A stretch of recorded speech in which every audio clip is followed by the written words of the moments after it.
Get ready.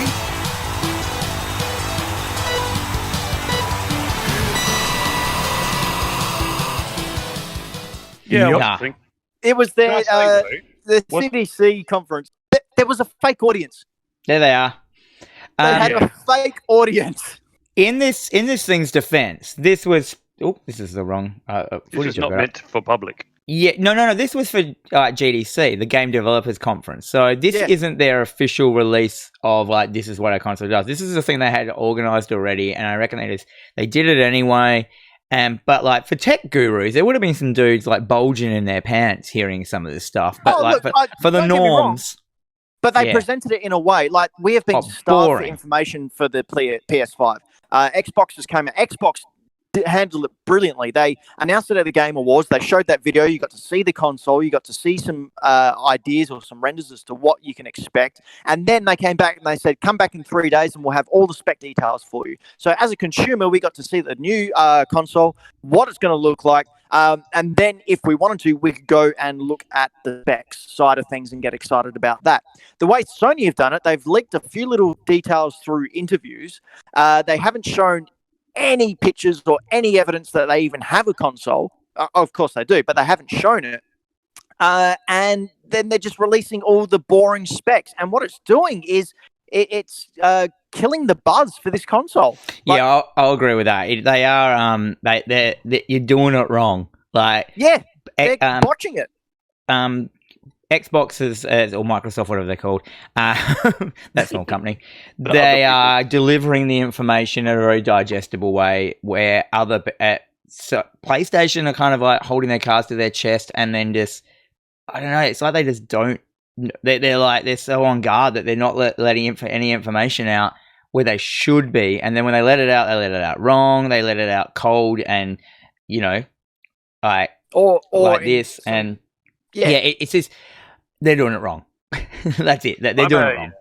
I'm a massive Sony pony, and I'm super excited for the PS5. Same here. I generally will take defend them on whatever, sometimes a little blindly. I can't stand Microsoft. I mean, they have their place. But, yeah, man, they're doing a better job this time. They are really nailing. And, like, to be fair, they've had all of this generation to get the next generation right. Hey-oh! Yeah, I gotta say, on this PS5 specs thing, like, it's obviously there's a wider discussion of everything that's going on in the world and everything, but like, it was really interesting because it kind of, the way that Sony are going about this build up to this next generation is kind of like if, like, they kind of need to justify beforehand what makes it a jump in generation. Yeah, exactly. Like, they're kind of like, we have to teach people what these things are, and then we can, like, hype them up once people have learnt about 3D audio and all that stuff. That's the thing as well. You look at it now, like, next gen always was synonymous with upgrading graphics. Like, from the NES to the Super Nintendo to the Mega Drive, like, there was always an upgrade in graphics, and that was always the thing that was focused on. But we're getting to the stage now where you have, 4K ray tracing. How much further can you go? They need to start teaching us that there's more than graphics to the next gen. My eyes can't see any better. Yeah, that's true. Yeah, we're all getting old. Like, it's not going to matter. PlayStation just needs more catchphrases, kind of stuff like that. Like Xbox is now like that. They've coined the term smart delivery. So like at first, when that first came out, what does that mean? And then they just explained it, and now I just know what it means. You know what I mean? Like, so that was very smart. Yeah, and so I'm like, okay, I know what smart delivery is now. It's a thing that they have on their system that PlayStation hasn't even mentioned this word smart delivery. That, do you know what I mean? Like, so they started to do all these like 20-cent buzz phrases or whatever they're called. I don't know what they're called. And that's why. I think Xbox is kind of like nailing it at the moment. They're simplifying down why their console is better than the other consoles, and PlayStation is relying in their smug like PlayStation throne room, going like, okay, well, it doesn't matter what we do, we'll bring out the better console and no one's going to care. But it'll get to the point where, well, we could be seeing arrogant Sony come back, and that really didn't help with the PS3 launch. Well, I think they're already back. Yeah. Do we have a comparison of the PS5 to the Series X up there at all? Yeah. What is as in the picture? Big tech guy.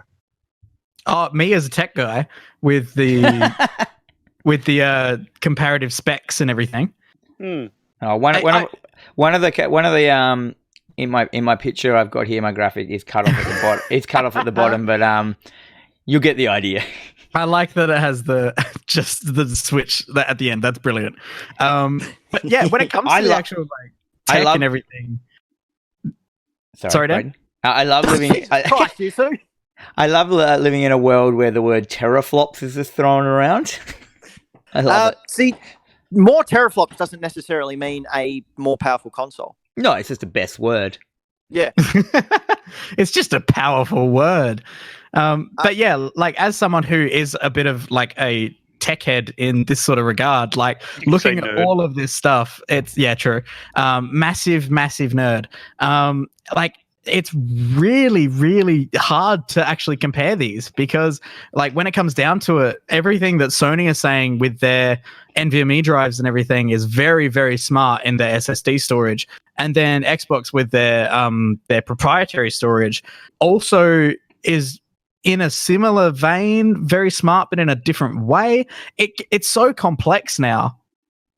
But you look, I know. You look at this for an example. The first dot point on the list we've got here. PlayStation 5 has a CPU with 8 times Zen 2 cores at 3.5 gigahertz, right? You got Xbox Series X with a CPU of 8 times cores with no Zen 2, but at 3.8 gigahertz. And I'm like, that doesn't mean anything. But like, you know, they're both just such different wording of probably the same thing. Oh, then Zen Core 2 is written at the end there for custom. See, Dan, are you ready for me to make it even harder for you? Yes. Because the PS5 is variable frequency, that kind of means that it can change like slightly above 3.5 and slightly below 3.5 whenever it wants. So it can, So it can like overclock itself. Basically. So it doesn't actually. So all these things just don't mean anything until we see how it runs. Exactly, which we've seen how some of it runs. Like the biggest thing of this gen, one of the main arms they're going to be leaning on is load times. We saw Sony release that leaked footage of Spider-Man 4 booting up and being a heap faster on the PS5 hardware than the PS4. That was amazing. Have we got the footage there of the Xbox booting up? It's on right now. On right now. Is it just me, or does that seem slow anyway? No, man. Have you watched this? Look at this. Watch this. So Xbox is up now. Xbox Series X has loaded PUBG. Let's just wait to see how long the Xbox One takes. I understand, but even would you like me to read you a Harry Potter chapter? Look at this. Only if you do it like Dumbledore narrating. I don't know what that is. Deathly Hollows. Look at it. It still hasn't done it yet. It's still loading. But I mean, even like for me, if you compare that, which we haven't got, but if you compared that to the Spider-Man footage booting up, it seems to boot up a hell of a lot faster than the Series X did. But look at this. It still hasn't uploaded. It's still in comparison. Look, it still hasn't. I'm not. It did it then. It is now. From me saying then, that's how much the difference was. That's huge in loading times. Well, I'm saying the Series X load time compared to the PlayStation 5 load time, the Series X to me seemed a bit too long compared to the PlayStation 5 that we saw. You think? I think it just loaded up instantly. What do you reckon, guys? Especially in comparison to if people are going to be like some of us and sit through the entire Mark Cerny talk where he explains how it's finding the data on the SSD and compared to a hard drive. Like if you're going to sit through and listen to all of that and learn about how it's seeking for data and finding different bits and making those load times so incredibly fast, like it's buck wild. Yeah. It's amazing. Right. Just one last thing on the PlayStation 4 Xbox thing. PlayStation 4 announced that the top 100 games will be backwards compatible. Oh, we can talk about this. Well, very, very quickly. And everyone was outraged. But then they just came out and clarifies that, no. Majority of the 4,000 games on PlayStation 4 will be backwards compatible with the PlayStation 5. Although, according to Jason Schreier of Kotaku, he has evidence, and he's a very good games journalist, so I'm willing to believe him, You reckon? that we will not get PS1. We will not get PS1, 2, and 3 backwards compatibility because the man who's now in charge of Sony and PlayStation has gone on record saying that it's one of the most requested features, but no one actually uses it. Well, they just did an article, another one the other day, saying that like they've already got like they had that one with like the top 100. They've already said now that they've got like hundreds done and eventually like thousands. So they've already gone over that amount of like 100. So anyhow, let's just move on.